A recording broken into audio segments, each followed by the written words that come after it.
What? The pool is empty. Hey everyone, it's John. I just blanked on the name. I'm in Estes Park, Colorado, at the Hotel Estes. I couldn't remember if it was Estes Hotel or Hotel Estes. Beautiful, and I love the room. It's done a lot of natural wood. It's got a very lodge feel to it.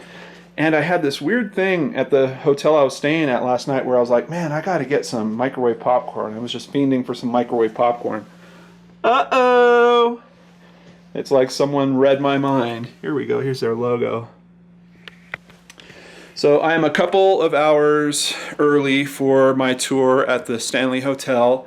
But I do think I want to get over there a little early so I can see if I can grab some footage, particularly of that lobby area. Walk around, see if I can find any type of display. Many of you suggested the possibility that the figure at the top of the stairs was some kind of mannequin in period costume. So I'm going to just run through that whole place, see if I can see any kind of display that might match that. If I do, I'll certainly grab some footage of it. And maybe talk to a couple of employees like I suggested earlier and see if they did any type of investigation, or I don't know, some paranormal investigators have come out since. And I'll also let you know about all the special deals they have. They're known for being a ghost hotel, so they have like special rooms that you can get and this special ghost package. I'll tell you more about that after I get over and learn all about it. But it's only about a mile away from here. I'm kind of thinking about walking over.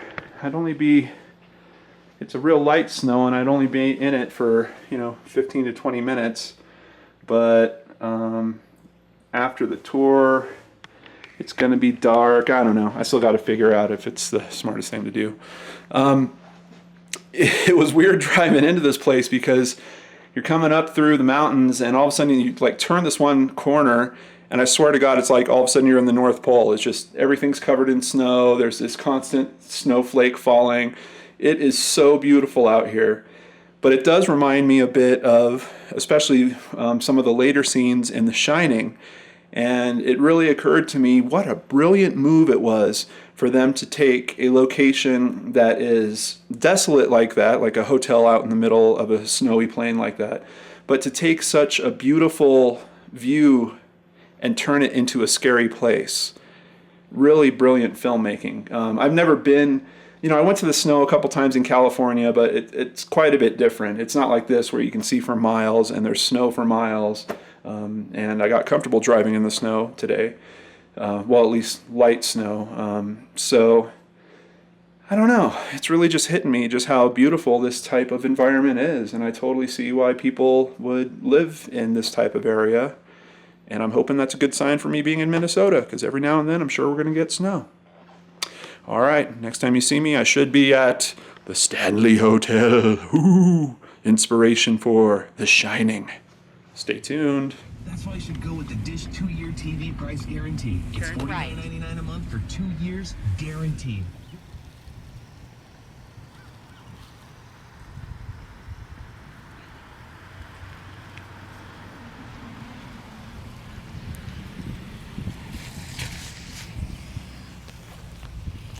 We're here, brain scratchers. The Stanley. Will I see a ghost today? I don't know, but let's try to not get run over at least, shall we? A lot of people coming and going. Parking lot is full. I just wanted to come down and shoot the sign for you guys so you can see it a little bit. All right, let's go in and see if I can find this haunted staircase. It's weird because it looks like it's very desolate out here, but literally there's like a little town center that is just less than probably a quarter, maybe half a mile down the hill. So not as desolate as, at least as the place was in The Shining. Certainly beautiful out here though.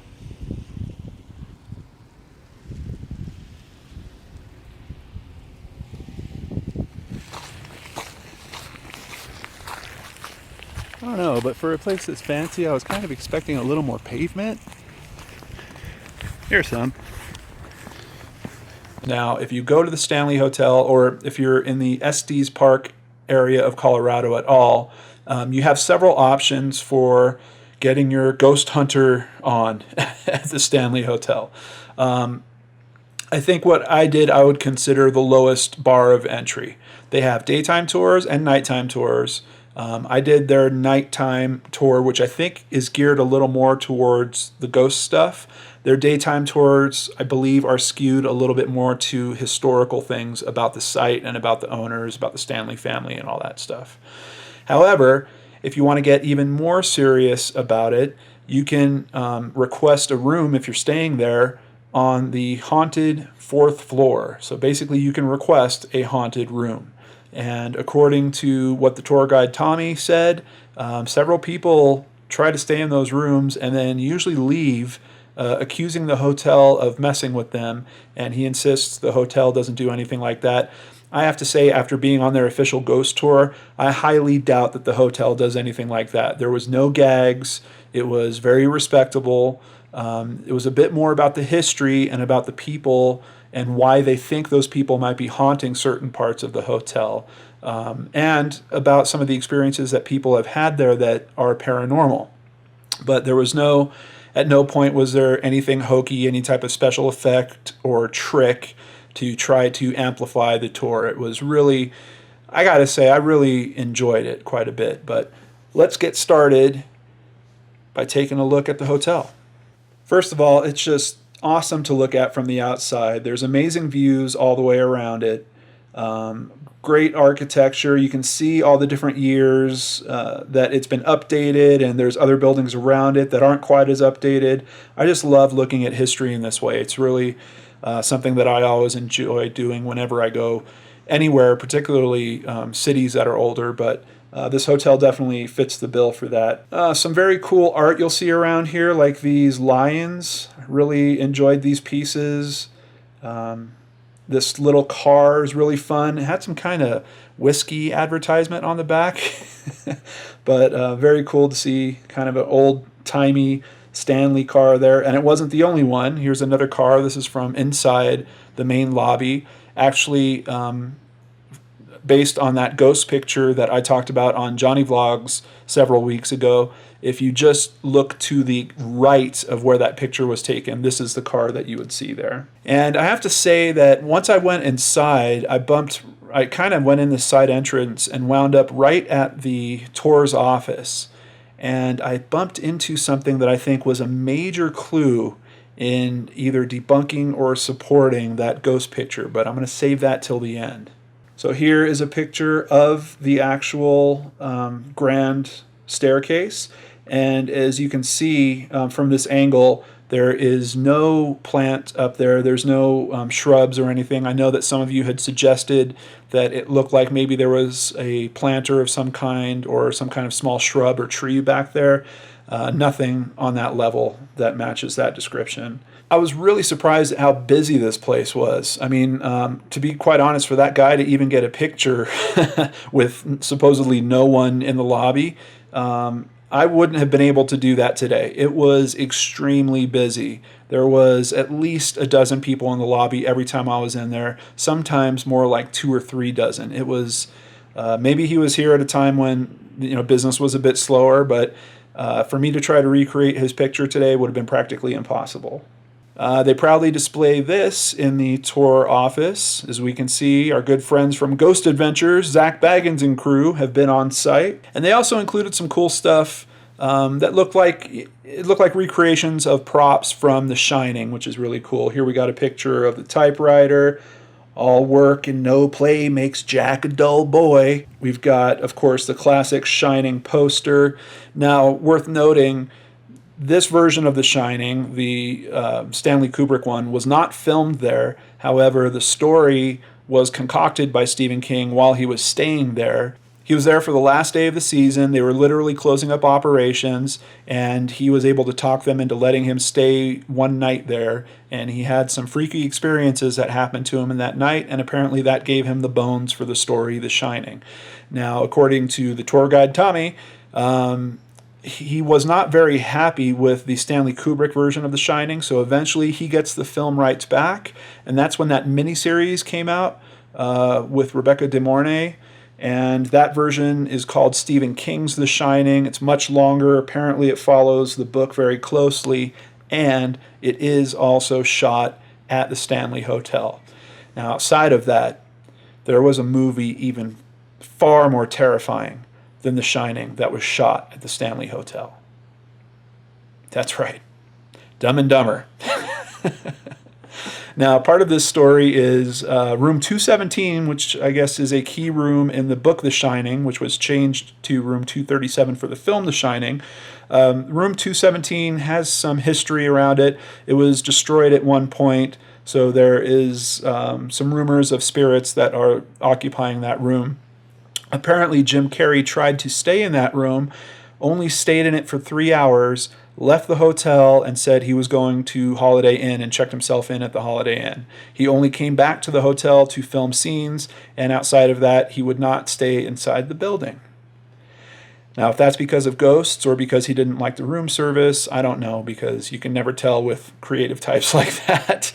And we don't have any particular quotes from him that, a ghost spooked him out of room 217. Here's a picture of someone you know right in front of those steps. And here are some close-ups. I just wanted to get more angles. Now, they had a sign right at the bottom there that only guests of the hotel were supposed to go up that level.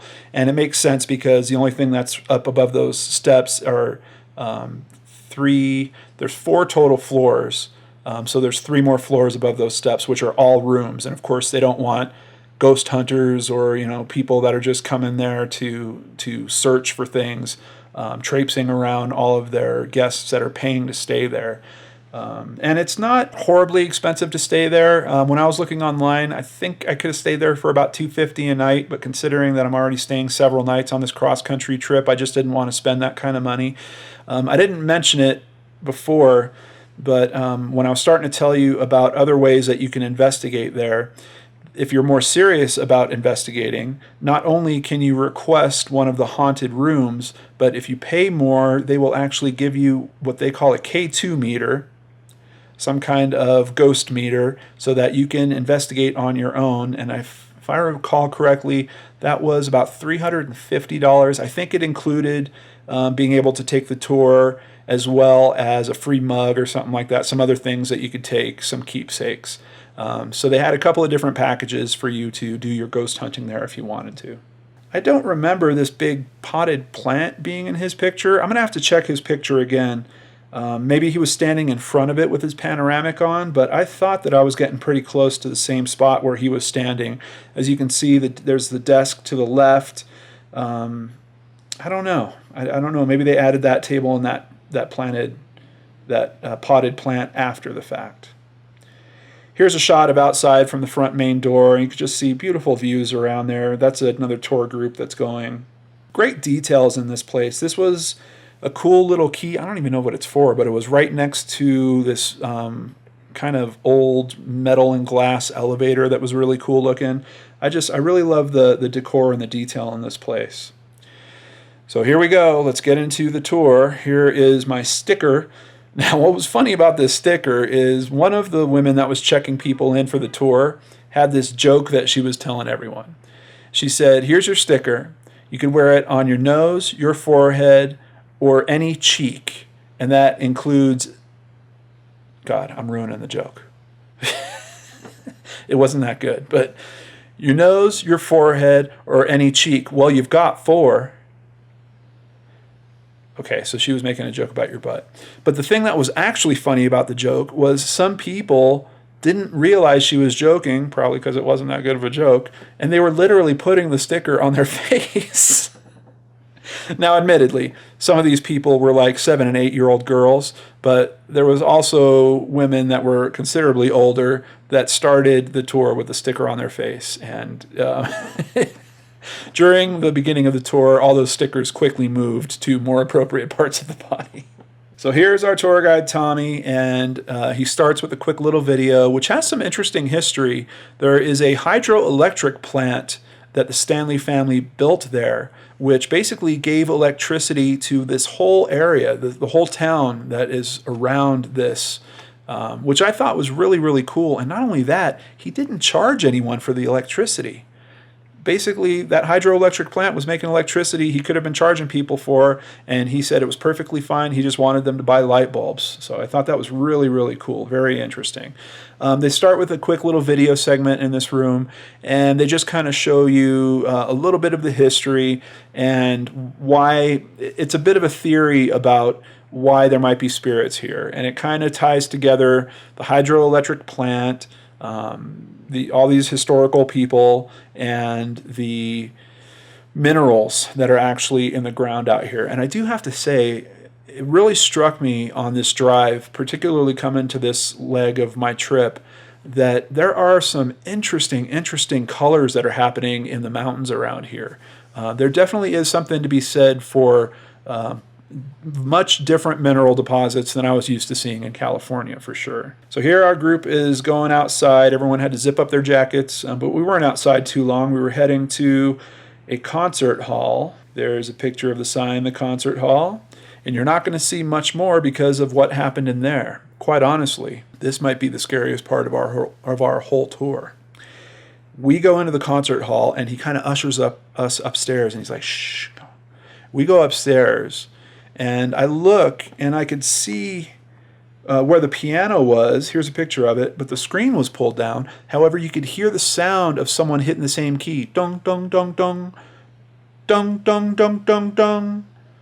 Dong, dong, dong, dong, dong. I'm like, what the hell? And I was trying to look in the reflection of the ground to see if there was a person there. And at this point, I didn't know what kind of tour it was going to be. I'm like, oh man, are they setting us up to prank us right now? Like, are they going to, use the projection screen and all of a sudden a ghost is going to pop up there? Welcome to the Stanley tour or something. No. All of a sudden, Tommy, the tour guide, comes back up and he's like, all right, everyone, I'm really sorry. I know I told you I was excited about bringing you up here, but unfortunately, we have kind of a famous piano tuner that has stopped by, and he will absolutely flip out if we make any noise. So we're just going to have to move this tour along. I'll take you down below the concert hall. This poor tour guide was terrified. He must have talked about this guy 3 or 4 times about this insane piano tuner that would literally flip out like some kind of artiste if people made noise. I could not believe it. Now, he took us downstairs, showed us a room with a mirror where they had taken some pictures and people had orbs in the mirror and stuff like that. Took us into these 2 other rooms that are largely... you go into a room and it's being used as like a catering storage. And he's like, well, this is where one person was known to hang out. And at that point, you're just like, oh, okay. I mean, at least it was tied to people that were at least we know were there, So there was some historical value to it. But the stories that we were being told about what they would do, oh, you'll smell cigarettes in here. You might smell beer in here. That's because it's Paul. Okay. Then we were taken into this other room where supposedly this woman had lived without anyone knowing. She literally just kind of became the stowaway at the hotel, found this room that no one was using, and lived there for a long time. And supposedly the hotel kicked her out, and she froze to death somewhere and died. Now, he was kind of saying that the hotel doesn't really support that version of the story, but they think because of that her ghost might be haunting this one particular room. He took us into that room, and they turned off the lights, and there's 24 of us sitting in that room, and he wanted us to sing a song, and we sang Sunshine, My Only Sunshine. And nothing really happened, and he was like, well, usually we sing a couple songs, and sometimes people will feel something or feel their hair being touched or something like that. But I can't really do that because of the piano tuner guy. So this piano tuner guy was totally wrecking my chances at interacting with the supernatural. And another thing that was kind of interesting, actually before we went outside, when we started in the actual tour office, they gave us a device, a special device. He called it a trigger device that you could use, and if you held it in your hand a certain way, and if it moved on its own, you would know a ghost might be doing. Yes, ladies and gentlemen, that is a dum-dum. That almost feels like a gag at some point. Like he's like, okay, now who's the dum-dums that was actually carrying this thing around going, hey, dude, there's a ghost moving my stick. I don't know. No one experienced anything with the dum-dums, let me just say. Now, when he mentioned smelling cigarettes in, I think it was Paul's room, I pointed out very quickly, I'm like, well, someone seems to be smoking down here, and I pointed at a bunch of cigarettes that were on a sink. He says that some of the tour guides actually leave those behind as trigger devices to try to get the spirits to come about. So, and obviously no one had smoked these cigarettes, so I have no reason not to believe his story. He then takes us outside to the front of the Stanley. Here is a picture of pretty much the whole group, and tells us, I guess there's another kind of internet famous picture from this point of view. I'm going to have to look for that. If I find it here, I'll bring it up right here, but as of when I'm recording this, I'm not familiar with this picture yet. But then he takes us through the front door and takes us into the billiards room, and this is where he really spends the most time talking about Stephen King's experience, and that part was pretty historical and pretty cool. I really enjoyed it. I got this weird feeling, and I'm not messing with you guys, I got this weird feeling in the billiards room like I had been in there before, and I keep racking my brain, but I swear to God, as soon as I walked in, I was like, oh yeah, this room, I remember this. Wait, I've never been here before. And that feeling never really went away from me. I don't know why, but there was just something about this room. Maybe I've been in a room exactly like it. I can't really recall how or where that would be, but for some reason, I had this very weird feeling with this room. And here's a picture of me taking a picture of a mirror, and look at that big orb right there. Okay, it's my flash. But still a cool room nonetheless. So at this point, he kind of circles us back to the main stairs, and he starts talking about the latest picture. And despite the fact that we're not supposed to take video on this tour, I really wanted you guys to see what was at that top of the stairs when we got up there. So let's take a look at some video together.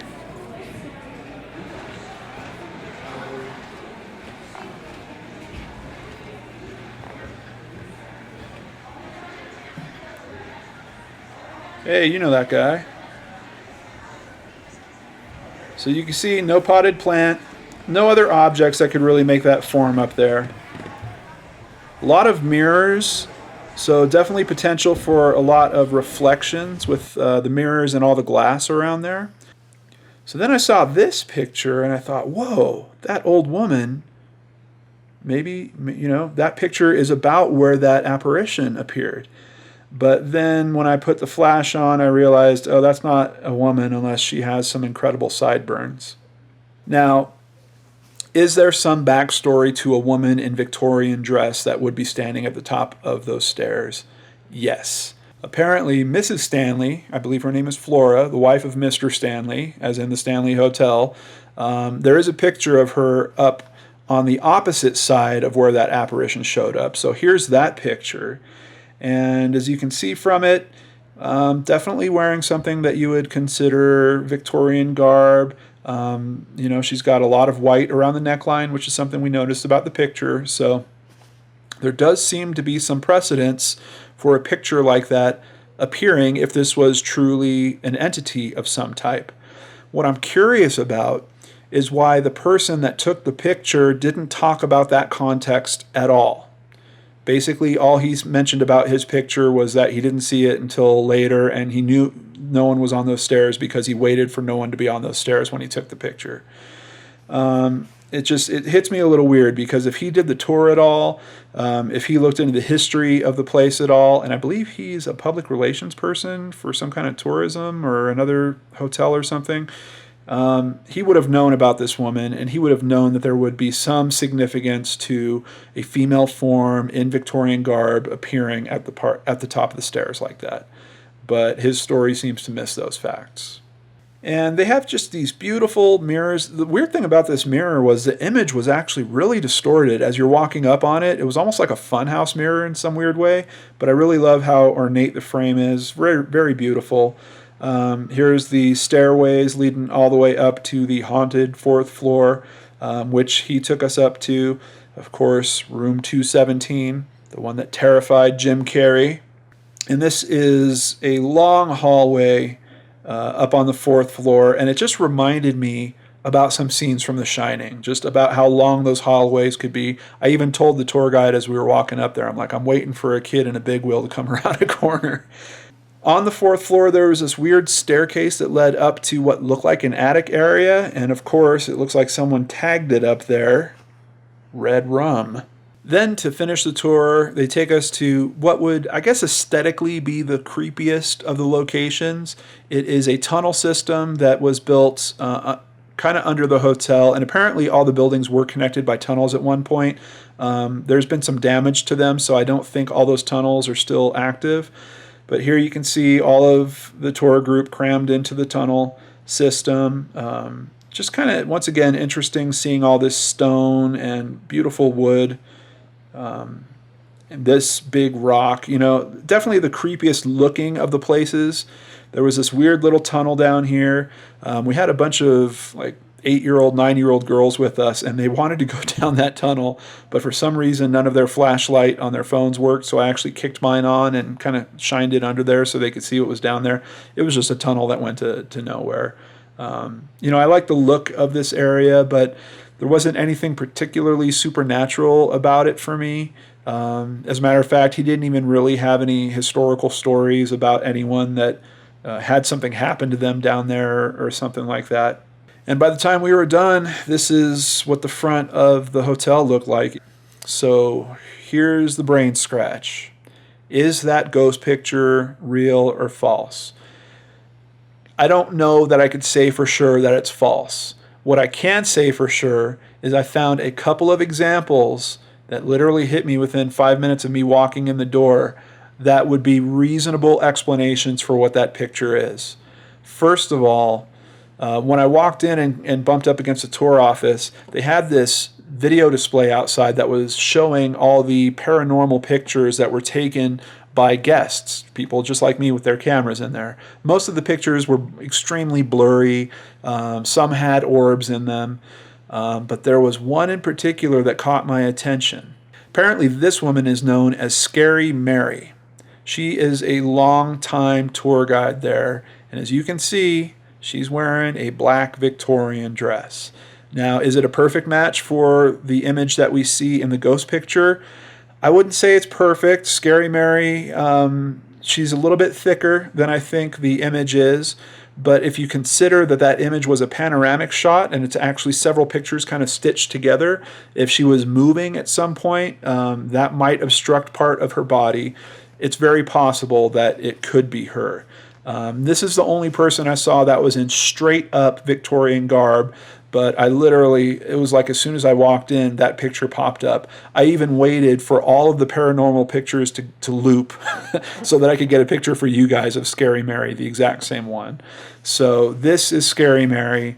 I think there's a chance it might be her at the top of the stairs. However, that's not my only person. There are other people, other tour guides there, and what they usually wear is black dresses. Here's another one. I'm sorry, this picture is a little bit blurry, but I wasn't going to wait for it to come around again. And I noticed the staff there pretty much wears all black. Now, in terms of there being a skirt look, the busboys in particular wear an apron that extends almost to their ankles. So you're talking black shirt, black pants, black apron, all the way down to their ankles. Now, the really weird thing about the busboy, I swear to God, this is true. Here's a picture of him, and I wanted to get a better picture of him because he had these people kind of crowded around him, and by the time I looked back up, he literally disappeared. And I was like, where the hell did he go? I mean, it was like he walked into the desk. I have no idea where this guy went. So if anything, did I see a haunted apparition there, the ghost busboy? I don't know. But it is worth noting, most of the staff wears all black. So for you to find a figure at the top of the staircase wearing all black, if I waited there long enough with the camera, I'm pretty sure I could capture a picture very close to his ghost picture. Now, that doesn't really explain the whiteness around the neck. I don't know if that's an artifact of the multiple pictures that are taken for the panoramic shot. But worth noting, I did talk to Tommy, my good tour guide, at the end, and I didn't tell him what I thought. I was very cooperative and open-minded throughout the whole tour, but I asked him specifically about that picture, and he said he wasn't really sure if he bought that picture. He thought it could have been very easily photoshopped, and he thought the figure was too solid. Those were his exact words. So you have someone that is literally giving ghost tours there, kind of denouncing the fact that that is a legit picture. And there's one other very interesting factoid he gave me. It's weird because it kind of seemed familiar, but I don't remember reading this in the news stories. Apparently that picture was taken when a bunch of paranormal people were on a tour. There was some type of tour where they were going to 3 or 4 different sites, and it was a group of a couple hundred people, I believe. And that picture was taken while that was going on. So is it possible that a staff member dressed up like Flora Stanley to do some type of presentation? Is it possible that that was a ghost tour, or that was Scary Mary, or that was some other tour guide that just happened to be walking through?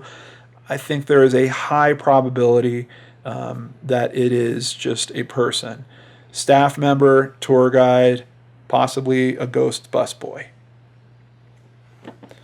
So that's what I was able to find at the Stanley. I did talk to some other employees about it, but nothing really shook out. The tour guide, Tommy, gave me the best information on that. And ultimately, what did I think about the whole experience? Hope you guys enjoyed the video of the Stanley. Very cool red lights they have going on there. Apparently they do a film festival out here also that specializes in horror movies and stuff. I thought that was pretty cool. I really enjoyed it. I think if you guys are into paranormal investigations or just getting your feet wet with it, this is probably a great way to get started. Definitely a fun tour, some good energy kicking around, and no BS. You know, there was no hokey, cheesy effect trying to convince you of anything. Just a bunch of great stories about the history of this place and some potential occurrences that have happened here, which definitely have me scratching my brain. Take care, everyone, and I'll see you next time on the Geek and Dorks channel.